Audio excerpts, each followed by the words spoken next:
Dan alhamdulillah kita masih diberi hidayah dan inayah.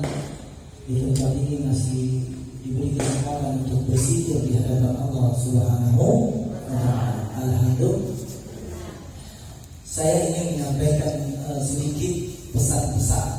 Artinya jadikan malam ini sebagai momentum. Jadikan malam ini sebagai momentum yang tidak baik menjadi baik. Kenapa saya katakan seperti ini? Jadikan momentum kita dengan hari ini 2020. Mungkin banyak dosa maksiat yang pernah kita lakukan. Mungkin. Dan itu sudah pasti. Tidak ada satupun manusia yang melata di muka bumi ini, baik yang sudah balik atau yang sudah uzur, yang tidak pernah berbuat yang namanya kesalahan. Betul atau betul? Tidak ada. Ada kesalahan lahiriah. Kesalahan lahiriah adalah kesalahan yang jelas-jelas kita perbuat di depan umum. Itu salah lahiriah namanya. Misalnya apa? Misalnya kita berbohong sama orang, menipu, atau berdusta, atau mengingkari perintah-perintah Allah. Dia mengingkari, dia tahu bahwasanya kalau saya tinggalkan ini berdosa, tapi masih dia lakukan dan lakukan terus-menerus. Berarti inilah yang perlu kita hilangkan. Kenapa? Di tahun 2020 ini biarkanlah menjadi tahun yang kelam bagi kita. Kelam artinya tidak usah lagi kita mengungkit masa yang sudah terlewatkan. Kalau istri punya salah di depan suami, atau suami punya salah di depan istri, begitupun juga sahabat punya salah di temannya sendiri, dan seterusnya. Jadi jangan jadikan masalah itu diungkit lagi. Jadi nanti kalau masuk 2021, masalah 2020 jangan dibawa-bawa. Kubur dalam-dalam. Kubur. Tanya suami kita sampai di rumah, Pak, dia bilang, Habib, 2020 masalah kemarin tidak kuingat. Kubur nih. Saya tidak mau diungkit-ungkit lagi apa yang pernah kita buat. Karena apa? Karena masih ada jalan 2021 yang perlu kita lalui, yang untuk mengintrospeksi diri, membersihkan diri, mensucikan diri, lahir dan batin. Tanya teman. Maaf saudara, kemarin saya berbuat salah. Tidak tahu ini apa nanti 2021, apakah Januari itu batasnya umur bukan? Ataukah Februari kan? Maret kan? April dan selanjutnya kan? Tidak ada yang tahu itu umur. Tidak ada satupun yang tahu. Tapi jangan kita selalu setiap ada masalah kita bawa yang sudah lewat. Apa namanya pergantian? Pergantian dalam hukum syariat, dalam hukum fikih, pergantian artinya adalah yang tidak baik menjadi. Dan itu sudah mau berganti tahun. Masa di tahun kemarin kita masuk, di tahun kemarin kita maksiat, masuk lagi di tahun baru tetap kita maksiat, ada perubahan tidak? Tidak ada. Berarti manusia yang paling rugi di muka bumi ini ketika hari ini sama dengan hari esok. Misalnya hari apa ini? Hari Kamis, malam Jumat. Nanti apa yang kita bikin di hari Kamis ini, dari pagi sampai tidur dan bangun tidur, esok sama di kegiatannya, berarti sungguh merugi lah hidup dan kehidupan. Harus ada perbedaan dari hari demi hari. Itu ada perubahan.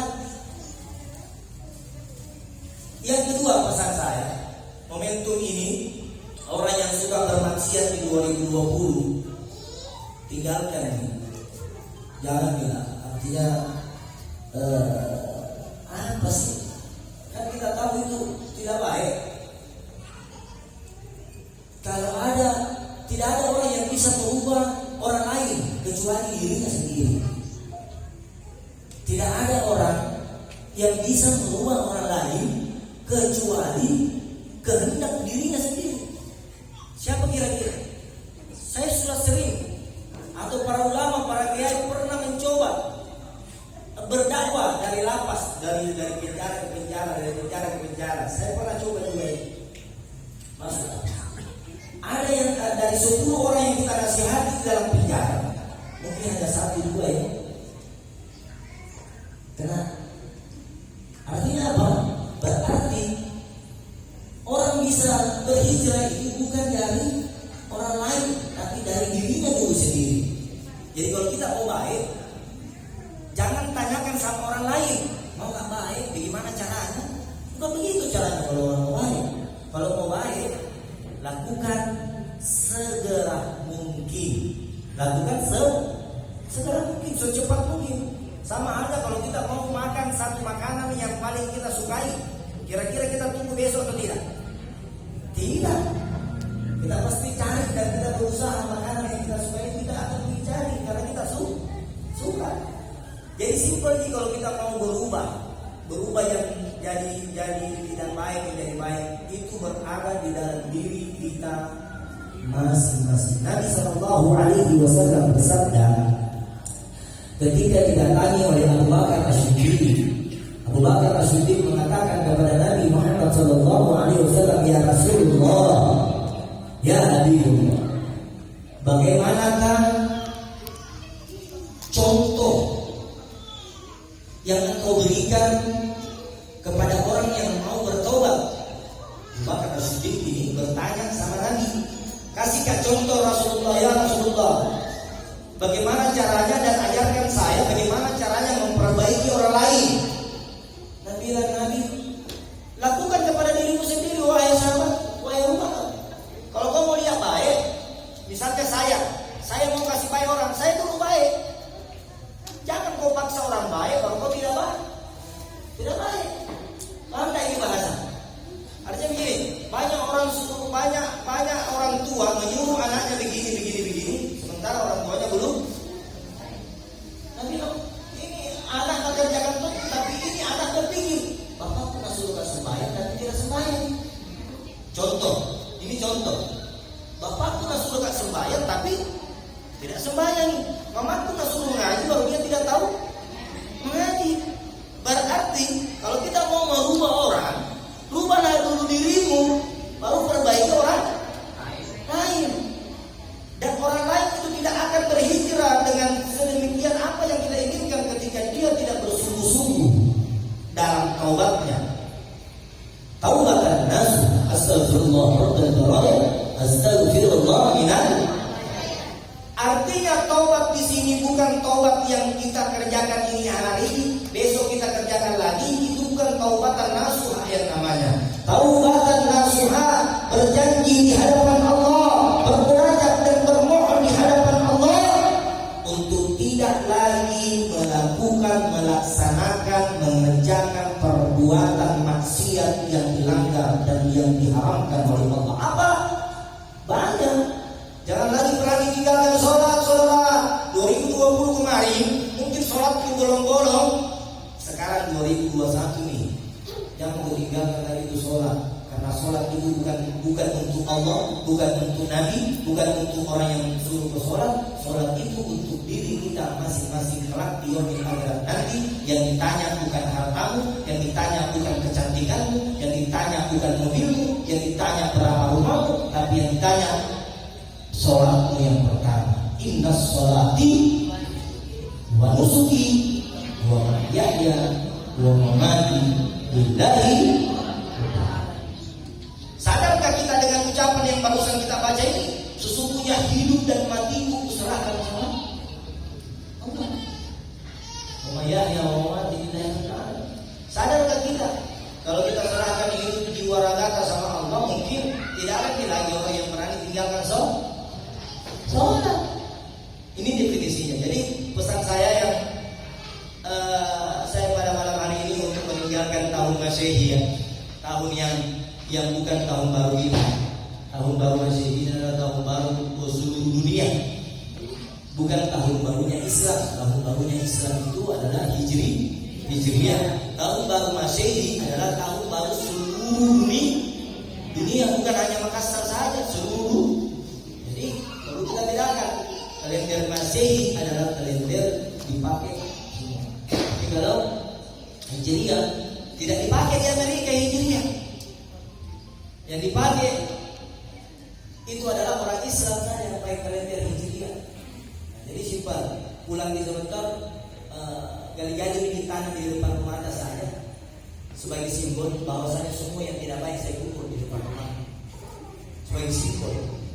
Pulang di rumah sebentar, gali-gali di depan pintu pagar, baru berniat, ya Allah, saya niat gali-gali di tanah untuk mengubur semua yang tidak baik. Siapa yang tahu yang tidak baik? Kita semua kita tidak perlu kita mau bohongi diri kita. Jadi semua yang tidak baik kubur nih. Kubur. Supaya apa? Supaya akan kembali hidup. Yang hidup apa? Adalah yang hidup 2021. Yang tidak baik tak kubur. Jadi sebentar di rumah masing-masing, mau di depan sana, lihat kubur-kubur gitu. Artinya orang-orang tua dulu kita meninggalkan maksiat itu banyak syaratnya kerjakan. Kenapa saya ajarkan gitu? Pulang di rumah, saya pernah menggunakan begini. Ketika saya berhijrah, saya gali-gali. Ya Allah, banyaknya orang mati saya lihat, tapi belum mati maksiatku. Selalu saya di depan rumah dia orang kubur. Saya bukan melihat saya orang dikubur, tapi saya memikirkan orang yang dikubur ini. Banyaknya orang mati, saya belum baik.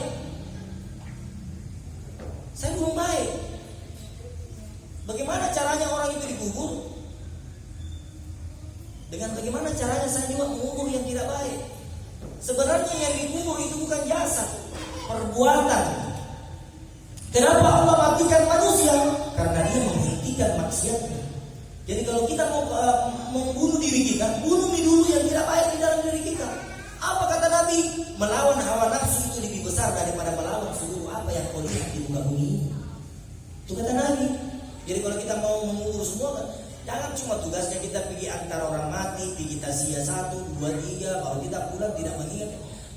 Gunanya kita pergi melihat orang mati dikubur adalah untuk mengingat kematian. Tapi kalau cuma diingat saja, tapi kalau tidak dikubur percuma juga. Kubur. Jadi paham? 2020 kita kubur semua maksiat-maksiat kita. Apapun maksiat itu. Orang anak yang durhaka sama orang tuanya, datangi orang tuamu. Ambil kaki orang tuamu, tunduk dan sujudlah di depan kedua orang tuamu. Bagaimanapun banyaknya amal yang kau tanam di muka bumi ini, ketika ada dusta dan pembangkangan di depan kedua orang tuamu, maka bergunalah semua, tidak bergunalah semua amal ibadah yang kau lakukan. Itu yang pertama. Yang kedua, jangan ada kebohongan. Jangan ada kebohongan. Suami-suami yang sudah beristri di sini, laki-laki, suami-suami, jangan pernah bohongi istrimu. Istri juga, jangan bohongi suami. Kalau tidak ada itu bohong-bohong, tidak ada kunci-kunci di HP. Betul. Sekarang banyak orang berlomba-lomba mengunci HP-nya, tapi tidak mengunci hatinya. Jadi jangan buka kuncinya suaminya, tidak ada kunci-kunci. Ada rahasia, HP yang terkunci, walaupun Nabi nanti namanya anak-anak kita, takut tak bongkar rahasia. Jadi rahasia 2020 harus dibongkar nanti pada jam 12. Tanya memang istriku, kemarin maafkan saya. Maafkan saya. Jangan bohongi. Tidak ada dusta di antara kita. Itu namanya perbuatan baik. Tidak mungkin istrimu menelpon, "Mana kau lama sekali pulang?" Kalau kita jujur di depan istri jujur di depan suami, insya Allah biar jam 2 malam, jam 3 malam kita gali saja istri menunggu kita. Kenapa? Karena ada jujur di antara kita. Itu. Ketiga, kerjakan semua yang baik-baik di tahun 2021 karena Indonesia, Sulawesi Selatan selalu berharap semoga Indonesia kita yang kita cintai ini aman, tentram dan damai. Aman, tentram dan damai. Kita doakan ulama-ulama kita, doakan para ulama kita, para kiai kita, semoga selamat dunia dan akhirat. Kita doakan anak-anak kita, menjadi anak-anak yang berbakti kepada kedua orang tua. Insya Allah itu mungkin yang saya bisa sampaikan. Jadikan momentum 2020 ini sebagai sebab untuk mengubur semua yang tidak baik menjadi baik. Mungkin apa yang saya sampaikan kurang dan lebihnya mohon dimaafkan. Wabillahi taufiq wal hidayah.